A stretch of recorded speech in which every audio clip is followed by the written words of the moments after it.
Por trás de cada crime, existe mais do que um culpado.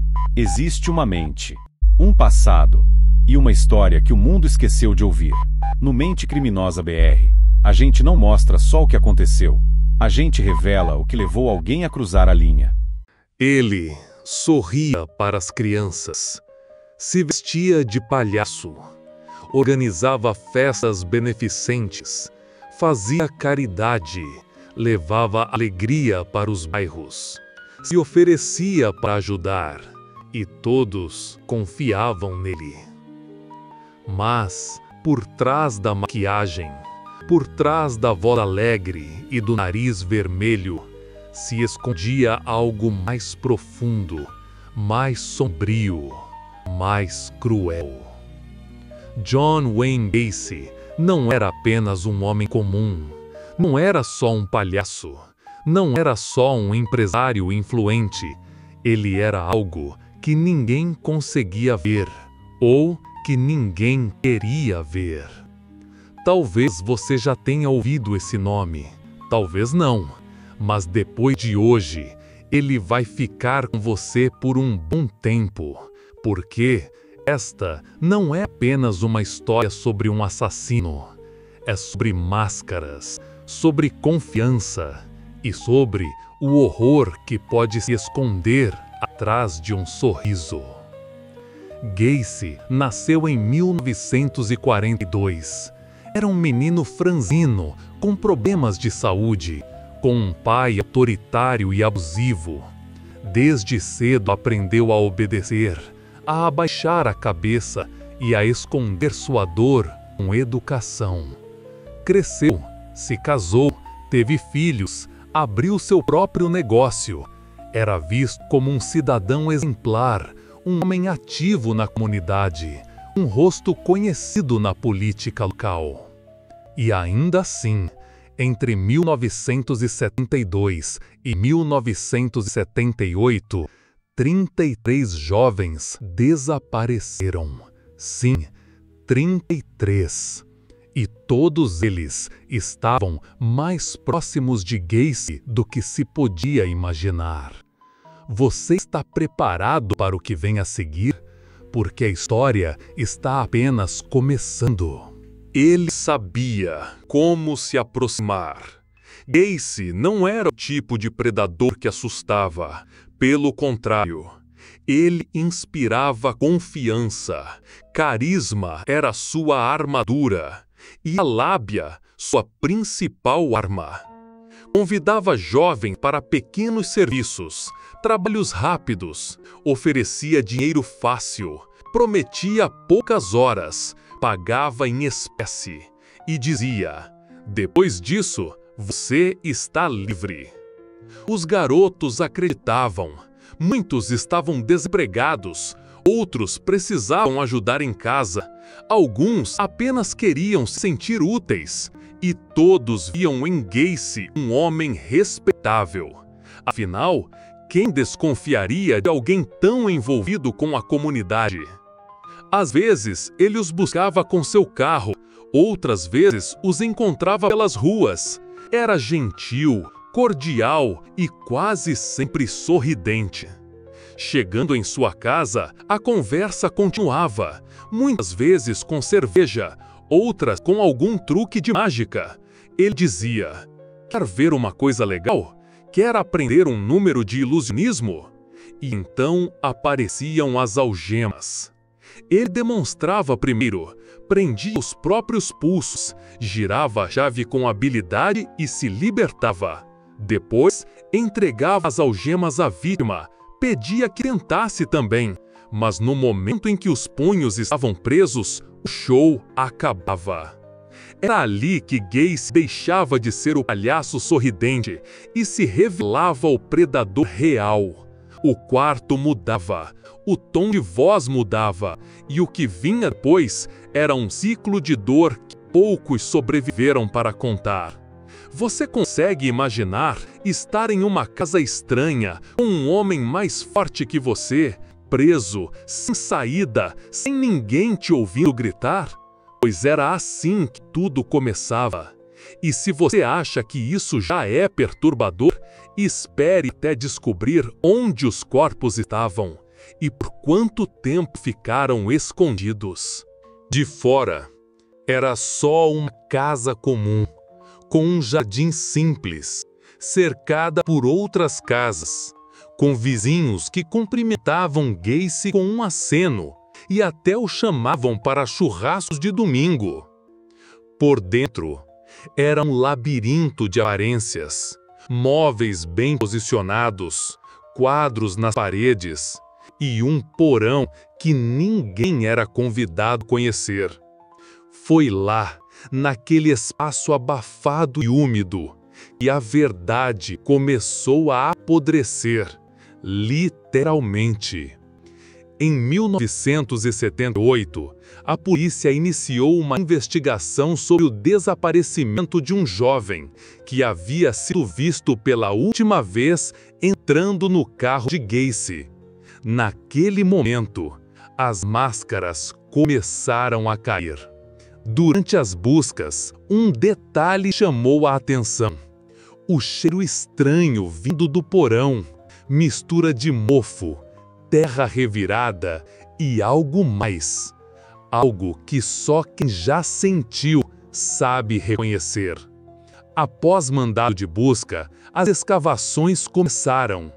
E o que foi revelado ali chocou até os investigadores mais experientes. Um corpo, depois outro, em sequência, empilhados, deformados pelo tempo e pelo peso uns dos outros. Ao todo, 29 vítimas estavam enterradas no próprio porão. Mais 4 foram encontradas em rios da região, desovadas como lixo. 33 jovens, com histórias interrompidas, famílias devastadas e sonhos apagados. Gacy os mantinha sob seus pés, andava sobre as memórias dos que ele matou, dormia acima da morte, respirava o mesmo ar que a decomposição exalava. Você consegue imaginar viver com isso? Ou melhor, consegue imaginar alguém conviver com isso por anos, sem demonstrar arrependimento, sem vacilar nem por um segundo? O monstro sorridente, o palhaço das festas, havia transformado sua casa num cemitério pessoal. E ainda assim, continuava pintando, fazendo piadas, se apresentando para as crianças. O terror não gritava, ele sorria. A prisão de Gacy não foi o fim imediato da história. Foi o início de outro espetáculo: o julgamento. As manchetes estampavam seu rosto. Jornais vendiam sua imagem como o palhaço assassino. Programas de TV exploravam cada detalhe. E a sociedade assistia, hipnotizada, atônita, fascinada com o horror. No tribunal, Gacy alternava entre a negação, a frieza e o sarcasmo. Disse que era inocente, que era vítima de uma conspiração, mas depois mudava o tom e fazia piada sobre os crimes como se fossem números, como se fossem troféus. Os promotores descreveram seus atos como uma sequência de maldades calculadas. Os psicólogos relataram traços de transtorno de personalidade antissocial, mas sem insanidade. Gacy estava ciente. Gacy sabia o que fazia, e mesmo assim, fazia. Foi condenado à morte, mas enquanto aguardava a execução, continuava produzindo quadros, palhaços, cenas infantis, pinturas vendidas por colecionadores mórbidos. 14 anos no corredor da morte foram longos bastante para que ele alimentasse sua fama e transformasse o horror em mercadoria. No dia da execução, ele teve direito à última refeição: frango frito, batatas, morangos, um banquete trivial para um homem que causou tanta dor. Na hora final, quando questionado se tinha algo a dizer, respondeu com escárnio: "Kiss my ass." Sim, essas foram suas palavras. O riso até o fim. O deboche até a última respiração. E então a cortina se fechou. Mas o eco do que ele fez continua vibrando até hoje, nos corredores da justiça criminal, na psicologia forense, na cultura pop e nos porões escuros da memória coletiva. Porque há algo em Gacy que nos confronta, nos obriga a olhar para a sombra que pode existir mesmo atrás dos sorrisos mais largos. Você já parou para pensar quantas vezes cruzou com um sorriso sem saber o que havia por trás dele? Talvez fosse só simpatia, talvez fosse educação, ou talvez um grito escondido. O caso de John Wayne Gacy não é só um registro policial, não é só um número, não é só uma aberração isolada. É um espelho distorcido que reflete até onde o ser humano pode ir quando a máscara é convincente e o mal se veste de cotidiano. Quantos como Gacy existem hoje, sem pintura no rosto, sem fantasia de palhaço, mas com a mesma habilidade de manipular, enganar e apagar vidas? A tragédia está em quem morre, mas também em quem não vê, em quem se recusa a ver. Porque Gacy deixou sinais de comportamento estranho, de relatos afados, de desaparecimentos ignorados. A pergunta incômoda é: será que tudo isso poderia ter sido evitado? E se sim, por que ninguém fez nada? O silêncio da sociedade, o conforto da aparência, a cegueira diante do absurdo. Esses foram cúmplices tão reais quanto as algemas que ele usava em suas vítimas. A história termina, mas a cicatriz permanece.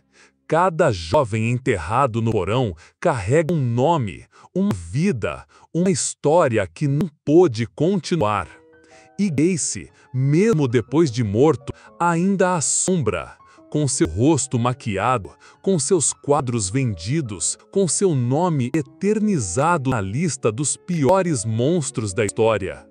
Mas o verdadeiro terror é que ele não parecia um monstro. Ele parecia um de nós. E talvez por isso assuste tanto. Se essa história mexeu com você, saiba que há muitas outras por aqui. Casos reais, mentes sombrias e perguntas que talvez nunca tenham resposta, mas que precisam ser feitas. Explore o canal, escolha o próximo episódio e continue essa jornada com a gente.